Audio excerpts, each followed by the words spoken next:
Estamos de volta, pessoal, mais um vídeo de direito penal, mais um bloco, então sejam todos muito bem-vindos. Nesse bloco vamos falar sobre a lei penal no espaço. É um conteúdo que cai na sua prova, com certeza está no seu edital, lei penal no espaço, e por isso a gente está fazendo esse bloco aqui para ajudar você, e a gente vai fazer um estudo de uma forma que a gente abranja tudo possível dentro desse conteúdo, tá? Deixo aí minhas redes sociais para vocês, quem quiser fique à vontade. Tanto o meu Instagram profissional quanto o meu Instagram particular, tem também o meu canal no YouTube, canal do Cenoura. Meu site é professorcenoura.com.br, todos convidados. Vamos direto então começar o nosso conteúdo com a lei penal no espaço. Olha lá o artigo 5º, o que ele fala? Aplica-se a lei brasileira, sem prejuízo de convenções, tratados e regras de direito internacional, ao crime cometido no território nacional. Ó, primeiro, a gente vai estudar o princípio da territorialidade, que é isso aqui, ó. Aplica-se a lei brasileira ao crime cometido no território nacional. Então, todo crime cometido no território nacional, eu aplico a lei brasileira. Essa é a regra, é o princípio da territorialidade. Beleza? Pode ser que seu edital esteja previsto lá, aplicação da lei penal no espaço, outro tópico, territorialidade, já vamos matar os dois aqui.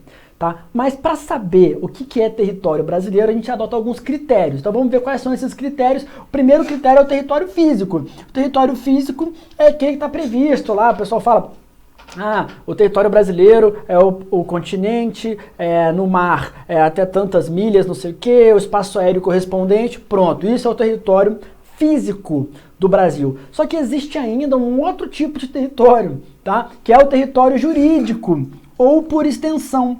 Esse território jurídico ou por extensão está previsto no parágrafo 1º. Olha lá, para os efeitos penais, consideram-se como extensão do território nacional. Então agora a gente está falando da extensão do território, né? A gente está falando desse território aqui, ó. Embarcações e aeronaves brasileiras de natureza pública ou a serviço do governo, aonde quer que se encontrem. Deixa eu botar isso de uma cor. Isso de uma cor, calma aí. Aqui, ó. Embarcações brasileiras aonde quer que se encontrem, se elas forem públicas. O que mais que ele fala aí? Ele fala aeronaves e embarcações brasileiras mercantes ou de propriedade privada que se achem no espaço aéreo correspondente ou em alto mar.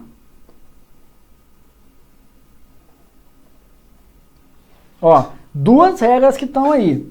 Guarda com você que eu vou resumir isso para você daqui a pouco, tá? Ó, é também aplicado a lei brasileira. Crimes praticados a bordo de aeronaves ou embarcações estrangeiras. Então aqui, ó, ele falou das brasileiras. Aqui ele está falando das estrangeiras. De propriedade privada, achando-se aquelas em pouso ou território nacional ou em voo no espaço aéreo correspondente, e estas em porto ou mar território do Brasil. Gente, resumindo isso para você, tá? Resumindo isso para você, vou falar primeiro, ó. 3 regras para você levar para sua prova que resumem de maneira completa o parágrafo 1º e o parágrafo 2º para não embananar nada na sua cabeça. Primeira regra, se eu tenho uma aeronave ou uma embarcação pública ou a serviço de um governo, a lei que eu vou aplicar para os crimes praticados dentro dela vai ser a lei do país dela. Porque ela é pública, a serviço do governo. É como se fosse um pedaço do governo andando pelo mar ou voando.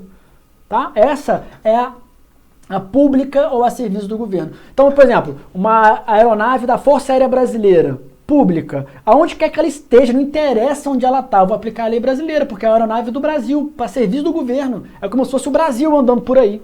Entendeu? A mesma coisa a embarcação. Uma aeronave da Força Aérea Americana.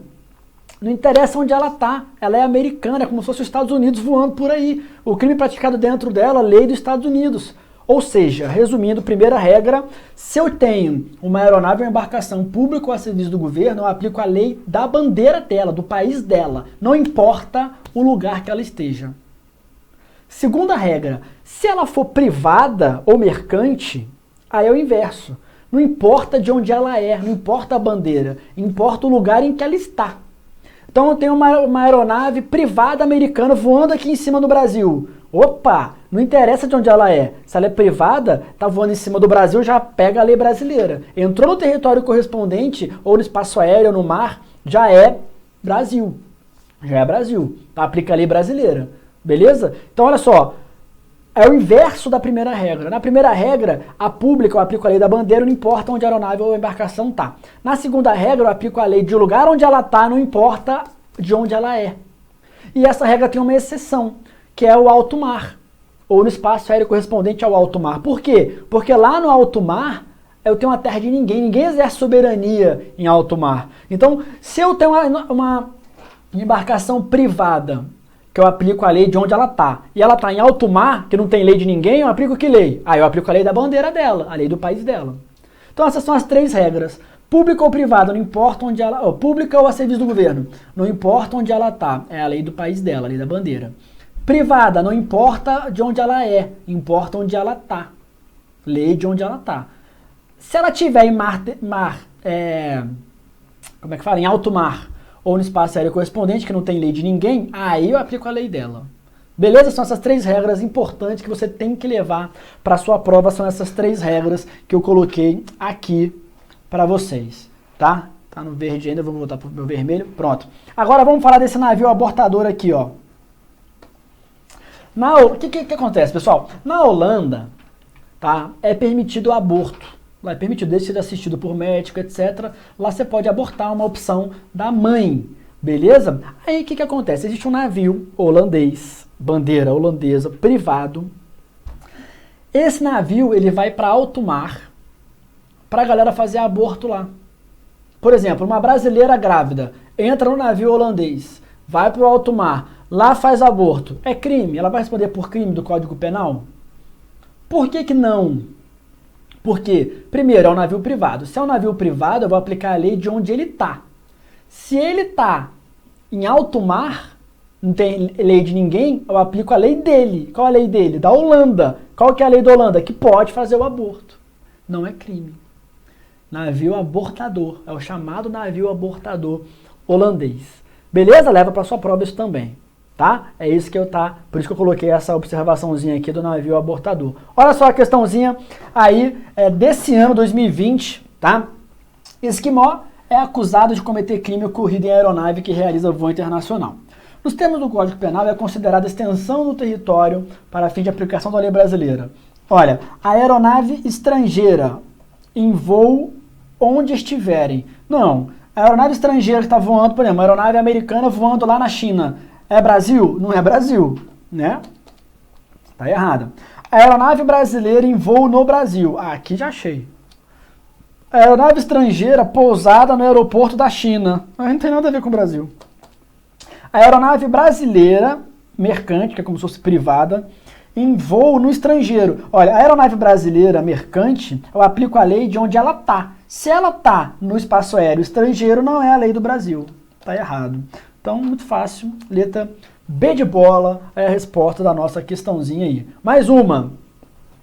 Considere a seguinte situação hipotética. A bordo de um avião da Força Aérea Brasileira, ou seja, pessoal, a aeronave brasileira pública. Eu aplico que lei? Eu aplico a lei brasileira, porque ela é pública. Você vai perceber nessa questão que ele fala de um monte de nacionalidade, ele embanana você de um jeito. Só que o que você tem que saber? Se eu tenho uma aeronave pública, não importa onde ela está, não importa a nacionalidade de quem está dentro dela. Se ela é uma aeronave brasileira pública da Força Aérea Brasileira, eu aplico a lei brasileira, como se fosse o Brasil voando. Nunca se esqueça disso, tá? Então, olha só. Sobrevoo pelo território argentino. Ó, sobrevoo pelo território... Eu vou botar um monte de cor diferente para você ver como é que ele quis te embananar. André, cidadão guatemalteco. Calma aí que eu tô mudando as coisas aqui para ficar colorido. Disparou 2 tiros contra Daniel, que é uruguaio. Opa aí. No decorrer da discussão, contudo, em virtude da inabilidade de Andrés no manejo da arma, os tiros atingiram Hernando, que é venezuelano. Também estava a bordo. Tá aí. Aí ele fala, nessa situação, em decorrência do princípio da territorialidade, eu aplico a lei penal brasileira. Você está percebendo que ele está falando aqui o seguinte, a aeronave era brasileira, aí o cara argentino que queria atirar no Uruguai, tava, não sei o que, pegou no venezuelano, que lei que aplica? Se é a aeronave da FAB, como se fosse o Brasil voando, lei brasileira. O que ele fala no final? Nessa situação, em decorrência do princípio da territorialidade, aplica a lei brasileira e a questão está correta. Questão correta do CESP. Beleza? Só porque ele falou isso aqui, ó. Só porque ele falou isso aqui. Então, muito cuidado para não se embananar à toa nessas questõezinhas aí. Vamos fazer um parênteses para falar do direito de passagem inocente. O que é o direito de passagem inocente? Está previsto no artigo 3º da Lei 8.617 e eu coloquei aí ipsis literis, né, para você ler junto comigo. Olha, é reconhecido aos navios de todas as nacionalidades o direito de passagem inocente no mar territorial brasileiro. O navio está indo para um canto que vai passar num pedaço do mar que é considerado território brasileiro.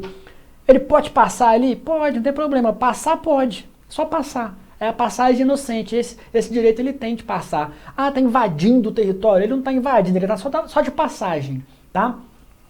Agora, o que é considerado passagem inocente? Desde que não seja prejudicial à paz, à boa ordem, à segurança pública, devendo ser contínua e rápida. Passagem inocente rápida, mete o pé. Ó, tem um navio no mar territorial brasileiro, vamos ver. Tá só passando, ele avisou que vai passar. Vamos ver se tá só passando, vamos ver se tá rápido, tá contínuo. Ou seja, não pode parar. Essa é a regra, não pode parar, ancorar. Aí tem uma exceção. A passagem inocente pode compreender o parar e o fundear, apenas na medida em que tais procedimentos constituam incidentes comuns de navegação, sejam impostos por motivo de força ou por dificuldade grave, tenham por fim prestar auxílio a pessoas, a navios ou aeronaves em perigo ou dificuldade. Ou seja, a passagem é contínua e rápida, não pode parar. A não ser que seja para salvar alguém, acontecer algum problema no navio, ele teve que dar uma parada, né? O que mais que ele fala? Dificuldade por motivos de força maior, etc. Aí pode parar. Ou seja, é uma exceção. Ele não pode parar para turismo, não pode parar à toa, não pode. Tá? Se não tiver autorização, enfim, tá? Não pode. Beleza? O que mais? Os navios estrangeiros no mar territorial brasileiro estarão sujeitos às leis brasileiras. Lógico, né? O navio estrangeiro no mar territorial brasileiro, a lei é brasileira, a não ser que seja um navio público estrangeiro, que aí eu aplico a lei da bandeira dele, não importa onde ele está, é como se fosse o país dele navegando. Beleza, galera? Tranquilo o direito de passagem? Fácil? Pode estar na tua prova, né? O que mais que a gente tem que falar com relação à lei penal no espaço? Olha, a gente leu o artigo 5º lá no começo e eu li só a parte que eu botei de vermelho. Vamos ler agora só a parte que está de dentro, que eu não tinha marcado, que é essa parte aqui, ó. Aplica-se a lei brasileira sem prejuízo de convenções, tratados e regras de direito internacional. Ou seja, existem regras de direito internacional que dizem que mesmo com aqueles crimes cometidos no território brasileiro, eu não aplico a lei brasileira. Uai, tem como ter um crime praticado aqui no Brasil e não aplicar a lei brasileira? Tem como. Tem como, se estiver previsto em tratado, etc. São as imunidades. São as imunidades. E é isso que a gente vai ver. Por isso que a gente diz que o princípio da territorialidade, na verdade, ele é mitigado ou temperado, né? Reduzido. Reduzido. Por quê? Porque não é todo crime praticado no Brasil que eu aplico a lei brasileira. Existem alguns casos em que, mesmo tendo sido praticado no Brasil, eu vou aplicar uma outra lei. Beleza? Então a gente tem as imunidades diplomáticas. Ó, chefe de governo estrangeiro. Imunidades aplicadas a estrangeiros aqui no Brasil. Desde que tenha reciprocidade. Então, se o Brasil tiver um acordo de reciprocidade com o país do cara lá, aí tudo bem, né? Ou seja, olha, se praticar crime aqui com relação ao seu diplomata, aplica a lei de vocês aí, mas se praticar um crime aí contra o meu diplomata, aplica a lei daqui, beleza? Beleza, reciprocidade, então tá tranquilo, tá valendo. Teoria do interesse da função, ou seja, é uma imunidade que não é pessoal, não é o fulano que tem imunidade, é o diplomata que tem imunidade. Se fulano não é mais diplomata e entra outro ciclano, ele perde a imunidade, porque a imunidade está aqui na função dele. Quando eu fui militar da aeronáutica, não sei se eu já contei pra você, se você tá vendo algum vídeo que eu já falei isso, tá? Pode passar rápido essa parte, mas se você não sabe, deixa eu te falar. Eu fui militar da aeronáutica, a gente presta continência pro mais antigo, né? Presta continência. Essa continência que a gente presta pra quem é mais antigo, não tá prestando continência pra aquela pessoa. Eu tô prestando continência pra patente dela, pra antiguidade dela, pro posto dela. Então eu presto continência por um capitão. Ah, mas eu odeio aquele fulano que é capitão. Não tem problema, ele é capitão, eu presto continência porque ele é um capitão. Entendeu? Quando ele deixar de ser capitão, eu não presto mais continência para ele, porque não era para ele que eu prestava, era para o capitão que eu prestava. Percebeu? A mesma coisa acontece aqui.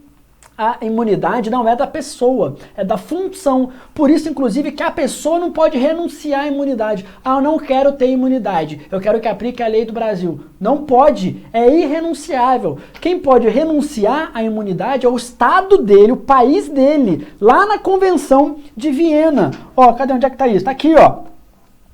Irrenunciável pessoalmente, só o próprio Estado, ele pode ir lá na Convenção de Viena e falar assim, olha, aquela imunidade lá, eu não quero mais. E aí o Estado renuncia à imunidade daquela função, e não a própria pessoa, porque não é pessoal, beleza? Quem tem imunidade também, olha só, ministro das Relações Exteriores também tem imunidade. E essa imunidade é uma imunidade de jurisdição penal. Por isso que a gente está falando dela aqui na nossa aplicação da lei penal no espaço, beleza? Para quem que se estende essa imunidade? Para os familiares do diplomata, para os funcionários do órgão, ou seja, eles estão a serviço do país deles, então eles também têm imunidade. Agora, se eu tenho um funcionário particular, eu contratei uma babá, imagina, eu tenho aqui a embaixada americana aqui, contratou uma babá, ou então, né, contratou, sei lá, um motorista brasileiro, enfim, o cara contratou um segurança particular para ele, sabe, coisa que não tem a ver com o país dele, não é o país dele que está pagando, é ele mesmo que está pagando, é um contratado particular, cozinheiro, sei lá, particular. Esses funcionários particulares não têm imunidade. Tá? Não tem imunidade, beleza? Saiu do bolso do diplomata, não tem imunidade. Saiu do bolso do país dele, tem imunidade. Tá bom? O que mais? Alcança a sede diplomática. Olha que legal, a sede diplomática tem imunidade. Eu não posso realizar uma busca e apreensão dentro de uma embaixada, porque ela tem imunidade. Agora, cuidado. A sede diplomática é a extensão do território estrangeiro? O pessoal não fala isso em filme? Olha, quando o cara pula a grade da embaixada e fala, agora estou em território americano. Não está, não. A embaixada americana no Brasil, o território é Brasil, tá? Ali tem uma imunidade, mas não quer dizer que ali seja um território americano, pelo amor de Deus, tá? É um território brasileiro. Então, cuidado. Sede diplomática é extensão do território estrangeiro? Negativo, nunca serão, tá? Nunca serão. Beleza? O que mais? Imunidade dos parlamentares. Olha, gente, parlamentar também tem imunidade. Que gracinha, né? Olha, membros do Congresso têm imunidade, membros da Câmara têm imunidade, do Senado têm imunidade. Não se alcança o suplente enquanto condição de suplente, só vai para o suplente quando ele vira o titular. Essa imunidade também alcança os deputados estaduais por força do artigo 27, parágrafo 1º da Constituição. Se esse parlamentar se afasta para virar ministro ou virar secretário de Estado, aí ele perde a imunidade. A imunidade é enquanto ele está como parlamentar. Saiu, não é mais deputado porque virou ministro da Justiça. Aí perdeu a imunidade. Beleza? Manutenção da imunidade em caso de afastamento? Não mantém. Não mantém a imunidade. É irrenunciável, né, igual a gente já viu.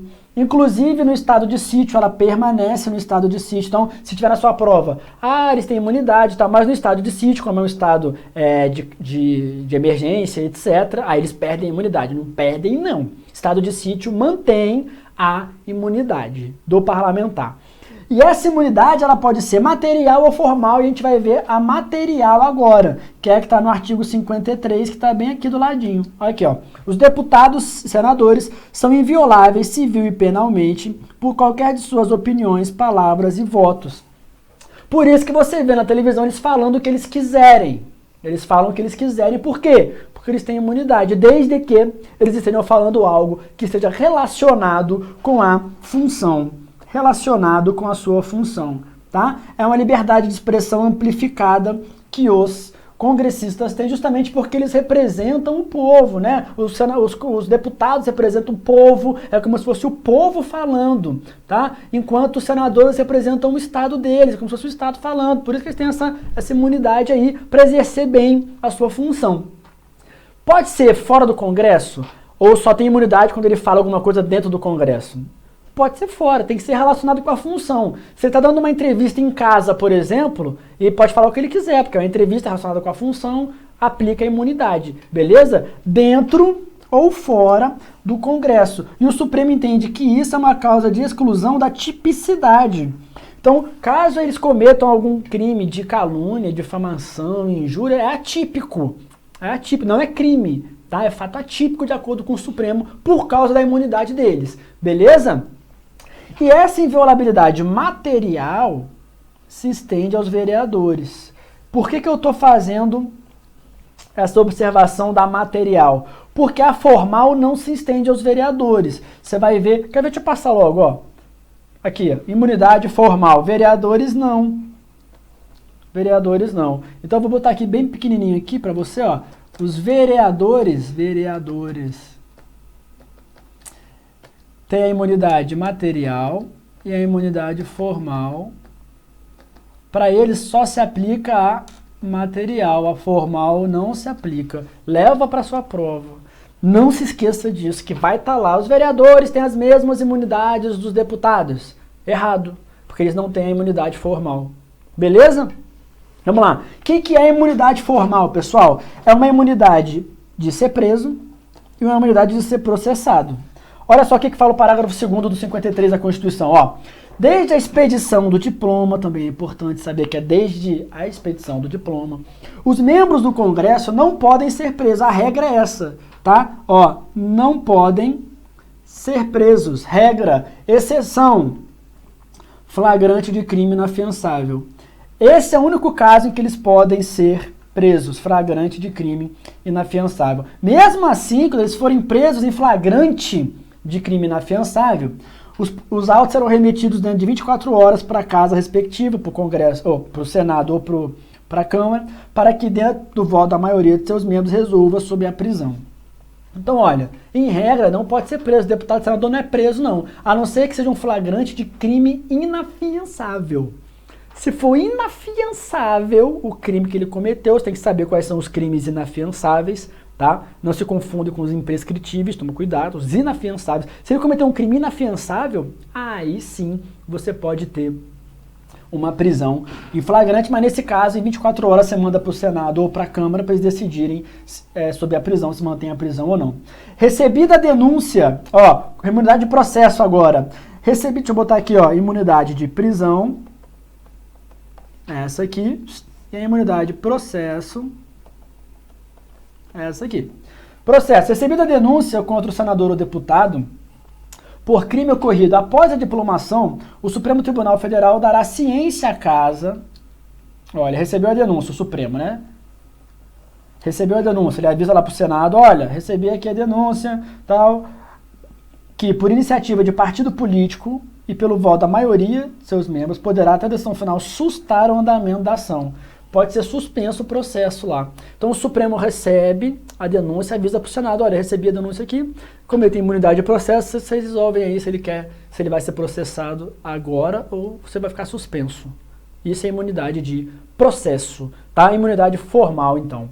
E para fechar, vamos falar da extraterritorialidade.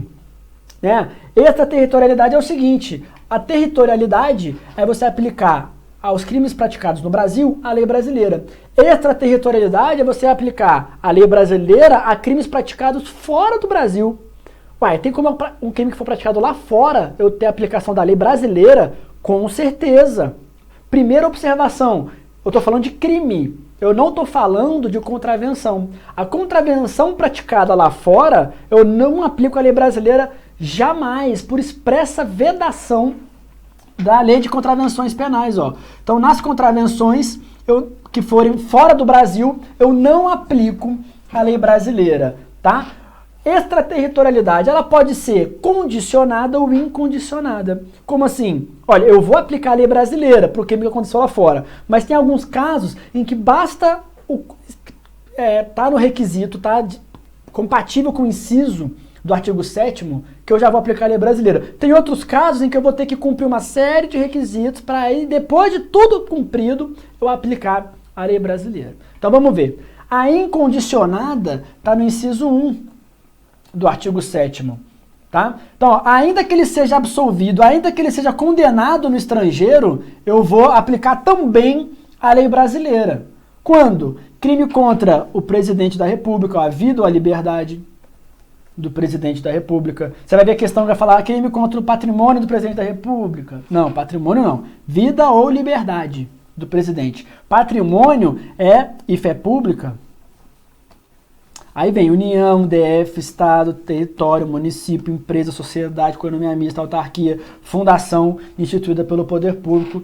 Todo mundo aí da administração pública. Tá? Se eu tiver um crime contra o patrimônio ou contra a fé pública, dessa galera eu aplico a lei brasileira. Crimes contra a administração pública ou por quem está a seu serviço, tá vendo? Ó, eu aplico a lei brasileira. Crime de genocídio, eu aplico a lei brasileira. Aqui tem umas mini condiçõezinhas que não são consideradas condições, tá? Ó, eu vou aplicar no crime de genocídio se o agente for brasileiro ou se ele for pelo menos domiciliado aqui no Brasil. Pode ser gringo, mas se for domiciliado no Brasil. E a lei de tortura, lá no artigo 2º, traz também uma outra incondicionalidade aí, uma outra extraterritorialidade incondicionada, que são crimes de tortura contra brasileiros, cometidos ou no exterior ou em local sob a jurisdição brasileira. Nesse caso, eu aplico também a lei de tortura prevista no Brasil. Tranquilo?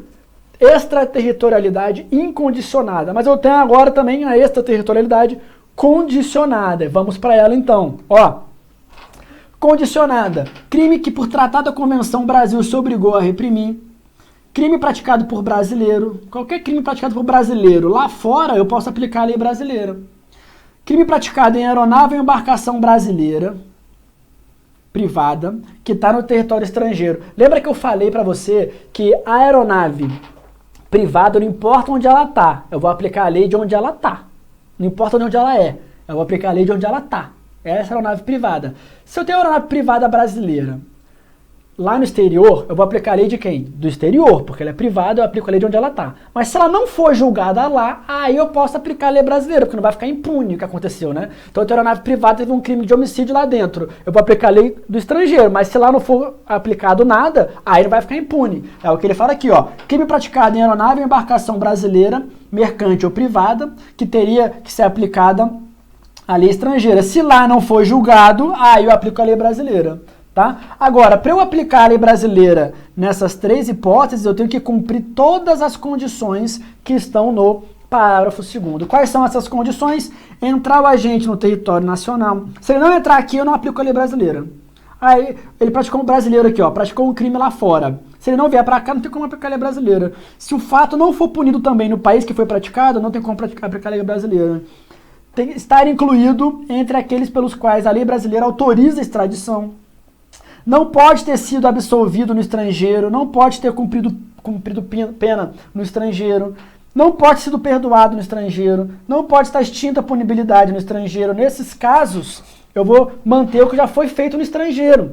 Se eu tenho um crime cometido e era uma hipótese de extraterritorialidade condicionada, se ele já cumpriu pena lá, ele não vai cumprir pena aqui também. Agora, se é incondicionada, não interessa se ele foi absolvido, foi condenado lá. Eu vou aplicar a lei brasileira, pronto e acabou. Beleza? E para fechar esse bloco, a gente tem aí o parágrafo 3º, que a gente pode chamar de hipercondicionada. Uma hipótese hipercondicionada, porque além de todas as condições que a gente viu no parágrafo anterior, no slide anterior, vai aplicar mais duas, por isso que eu mantive até a numeração aqui, ó, F e G. Por quê? Deixa eu apagar aqui o F e o G, porque ficou feio, né? F e G. Porque, olha só, a lei brasileira aplica-se também a crime cometido por estrangeiro contra brasileiro.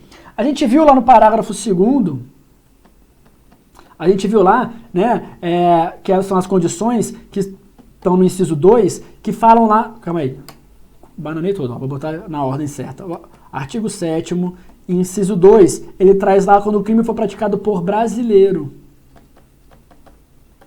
Ou seja, o brasileiro, cadê? Vou voltar. O brasileiro aqui, ó, é o réu, é o autor do crime. Eu aplico a lei brasileira. Mas eu também aplico se ele for a vítima.